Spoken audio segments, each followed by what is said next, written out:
Right, so for the next 20 minutes, I'm going to talk about the role of heritage in evidence-based policy production and draw out from some of my own work in and outside of academia to get an idea of the different levels with interacting with policy. So I'm also on APAG, I'm on Rescue, and I'm on various little subgroups with Heritage Alliance as well. But before I even get to the role of research, and I am potentially preaching to the choir here, but being informed and engaging with policy, I think, is so critical to the maintenance, development, and implementation of democracy. And with the election coming up, I think we've all got a little bit of an obsession with elections, rightly so, but I also think it's timely to say that it's really not just about voting, but being on top of how you are being represented in between those elections and making sure that your values are maintained in that representation throughout government's terms. So what are the ways that we can engage with researchers? To start off, I wanted to raise a really important caveat. Policymakers do not have access to subscriptions. It's pretty basic, but it means that they won't be seeing your amazing article that you wrote about how to solve the problems of the world unless you send it to them. And I'm going to come back to it, but I actually just wanted to make that point. But also, it's not just us that thinks that there's a problem, which I think Stuart sort of raised, about engaging more with policymakers. An Institute for Government report in 2018 found that government finds it, the policymakers, they did interviews with 10 departments, I believe, and they find it difficult to effectively draw on academia to inform policy. The document highlighted results from the interviews which revealed that policymakers feel that they can't use new research and evidence to inform ministers or produce evidence-based policy because they don't have the time to engage with academics, but they also struggle to find relevant research and they feel that they're not equipped with the tools to make it easy to access useful research and advice. And at the end, like us, they do become frustrated. But this doesn't mean that there aren't some great centers and research at universities that contribute to policy. So the Department for Education, the Cabinet Office, and DEFRA are examples that use a pool of academics that they work with. But these are more an exception to the rule, and there certainly is a gap in this process. So I first wanted to just go through some basics. What do we mean when we talk about policy and policymakers?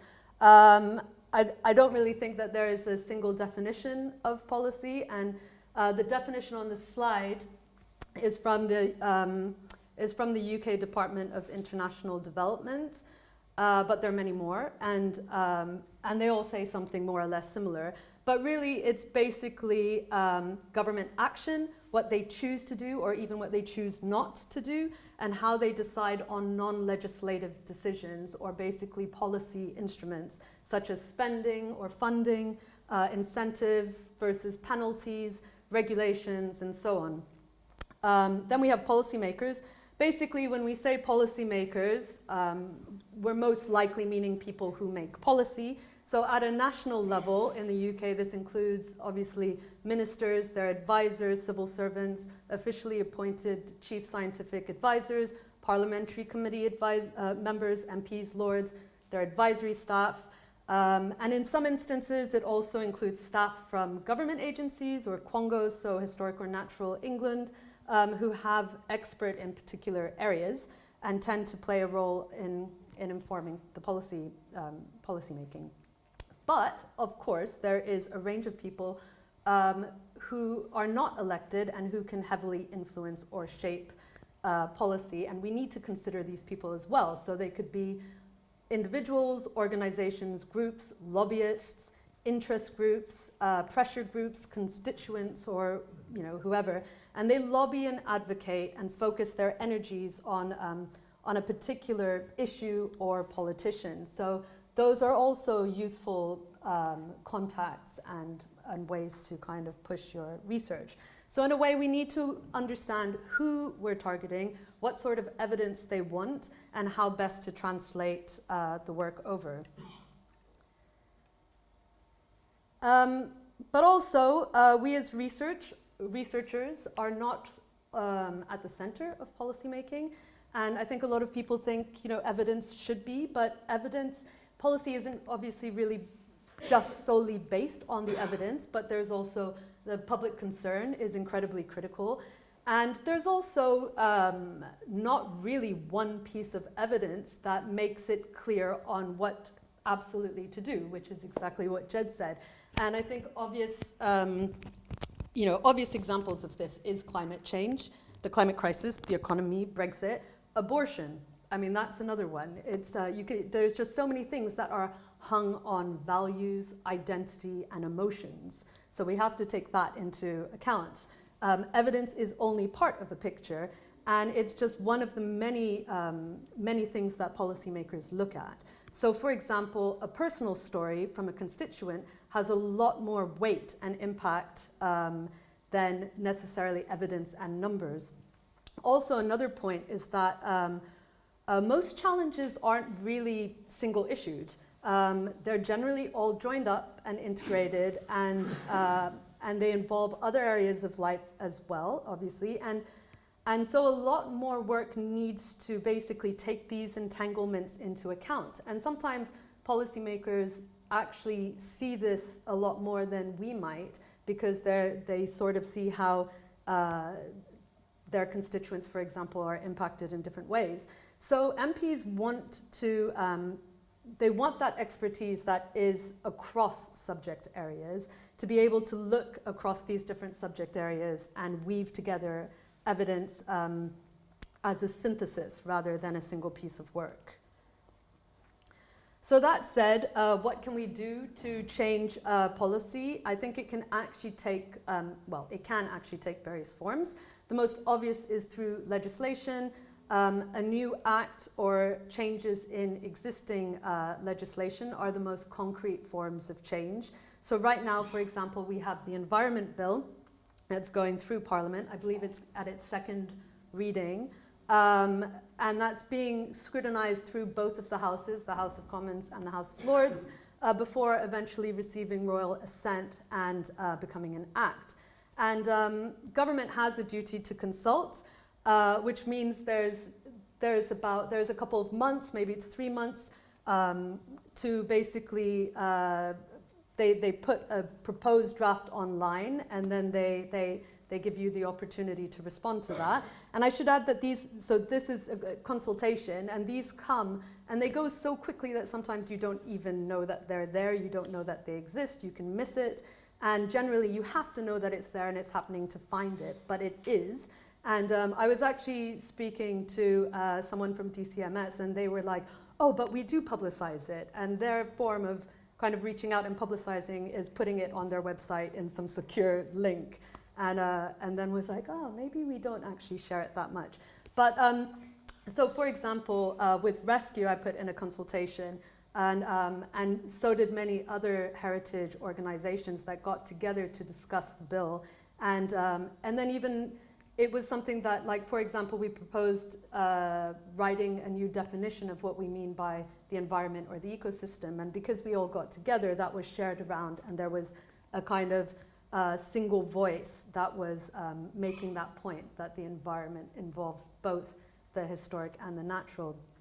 But even after you put in a consultation, it's not over, and you do have to keep the pressure up, keep on writing letters, and make sure to be active through the whole journey, particularly through the passage of the bill. But as I mentioned before, there are other non-legislative aspects to policy, such as who to include in the conversation, what evidence to base choices on and decisions on, what sort of funds or resources are being allocated to this issue, how regulations are set out, and how the legislation is turned into action and supported by policy. So with that in mind, how do we provide the necessary research and insights to help shape these policies? Well, I think we can be part of these are just a range of different things that we can be part of: expert networks, advisory committees, policy reviews, secondments, commissioned research. We can pay more attention to statements of research needs, or establish research and evidence centers, or respond to calls for evidence and consultations. And a lot of this, I think, is about gaining influence, but also reaching out and exposure. So, for example, I mentioned that policymakers don't have access to subscriptions. I've heard from a lot of them that they actually Google search blogs. They go onto Twitter and see what's being said about an issue. They follow particular individuals. And I certainly thought that that was very basic until I realized that that's actually what they do. And then they literally just search and look at accessible stuff online and then get in touch with people that way.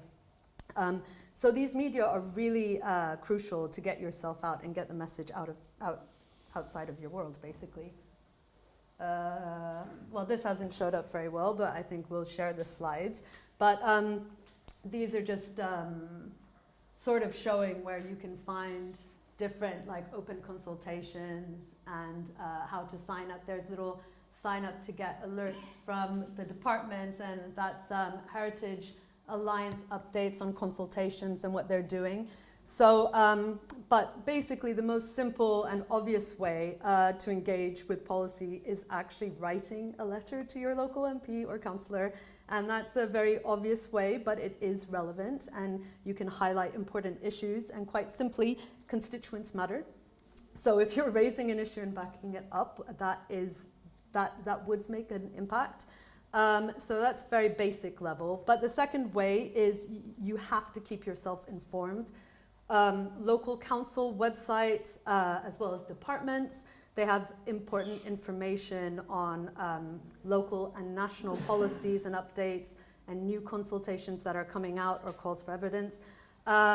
So again, if you just follow different groups and visit whether it's NGOs that are interested or doing things that are relevant to your area, see who's responding, how they're responding. Perhaps you can even read a response, because people post their responses online. It also gets shown as well. See if there's people mobilizing or having a meeting, and just generally see what's going on and be a part of the conversation. I've found I often get sort of, what's it called, feel like an intruder or an imposter, but people are very friendly. So yeah, a lot of people are responding to consultations, and they really do need, I think, again, it might have been you, but they're desperate for case studies, they're desperate for research, and every time a consultation goes on, people sit around the table and go, what can we use as, and I just think back to academia and think how much we have, and they don't have access to it. They don't know what we're doing. So policy briefs, which I think we're basically gonna try and mock in the next exercise. But it's another way to respond alongside consultations and calls for evidence. There's a lot of resources online to give you ideas of how to do this. But I think they're great because they've got more of a sort of lifespan in a way, and in a way it shows that you're investing more. It is more of an investment over time rather than this one-off attempt that consultations can sometimes be. They're also called things like, I don't know, briefing reports and notes and research briefings. So there's a lot of different words that can sometimes be a little bit confusing. But they're used to either argue in favor of a particular action, or and that would be an advocacy brief, or they provide a kind of balanced approach of balanced information and knowledge, I guess, so that the policymakers could make up their own mind if that's what you would like. And that's called an objective brief. Physically, what it is it's a short document, and I think the accepted sort of length is 1 or 2 pages, and not that wordy, so maybe 1,500 words, and it summarizes or highlights some key research findings and what the policy implications of that are. So in my experience, there's a lot of different styles. I personally like using a lot of infographics and punchy executive summary-like points because I tend to see people seem to absorb that a little bit more and they digest the info a little bit easier. I saw a shadow minister once, like in the morning, get a policy brief and then just start regurgitating some of the stuff immediately afterwards, which I thought was really impressive. But basically, most of the time, your university probably has a policy unit, and they have templates for this, so it's useful to check that out. And actually, if you haven't, policy units based at universities are generally, they're quite open, they're quite friendly. I don't think they necessarily shout that they exist, but when you do reach out to them, they're very happy that someone recognizes that they exist. And also another thing with policy briefs is presentation does count. So, I mean, think of it like food. If it doesn't look good, you might not want to eat it. And it sort of has that same logic.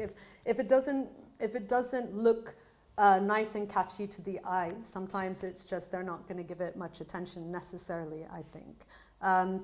So think about your design.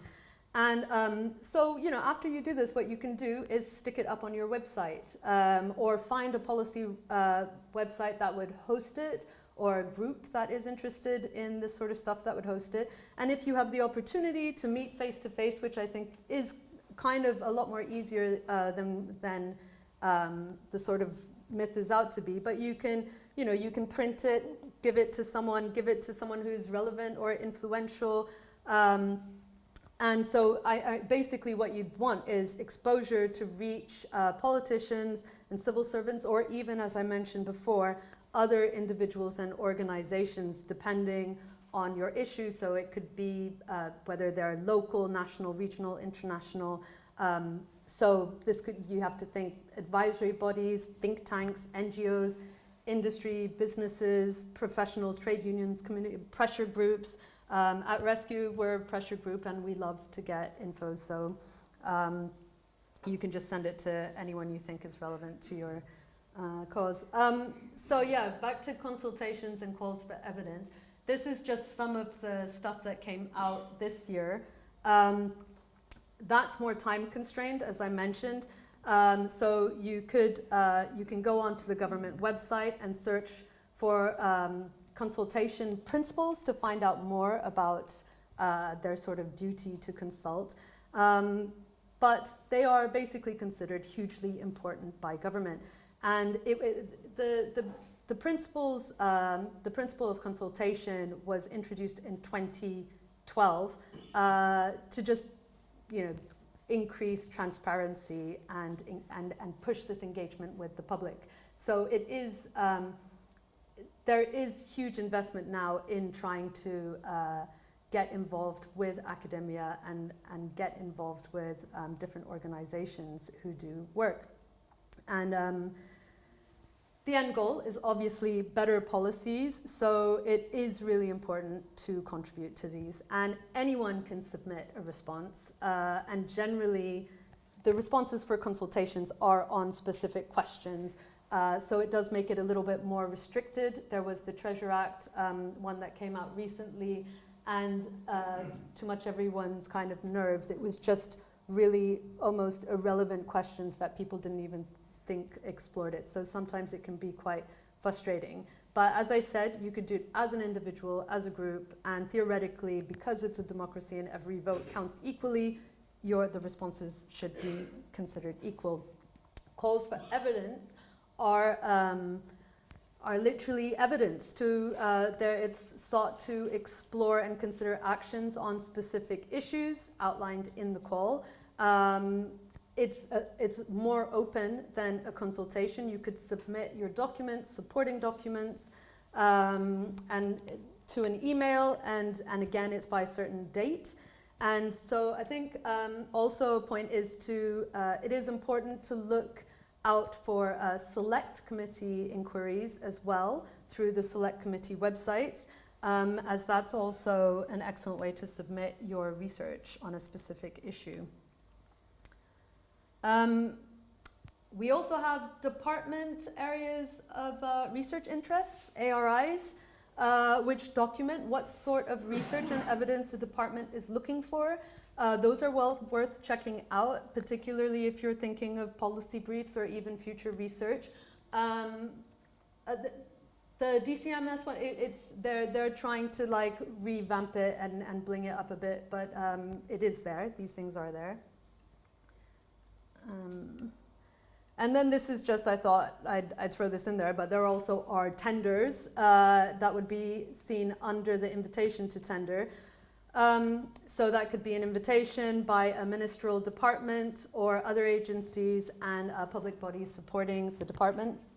And because these bodies procure under the government procurement service, their mantra is minimum value for the taxpayer, which basically translates into going for the cheapest tender most of the time. So departments tend to advertise contract opportunities on their contracts finder and in specialist publications, trade, national, local press and stuff like that. So I did just put one that I found quickly on the slide, Historic England, on engagement with intangible cultural, and then, I don't know, a noun maybe afterwards, but I'm not sure. So moving on, I think I'm time-wise pretty okay. So what can we offer?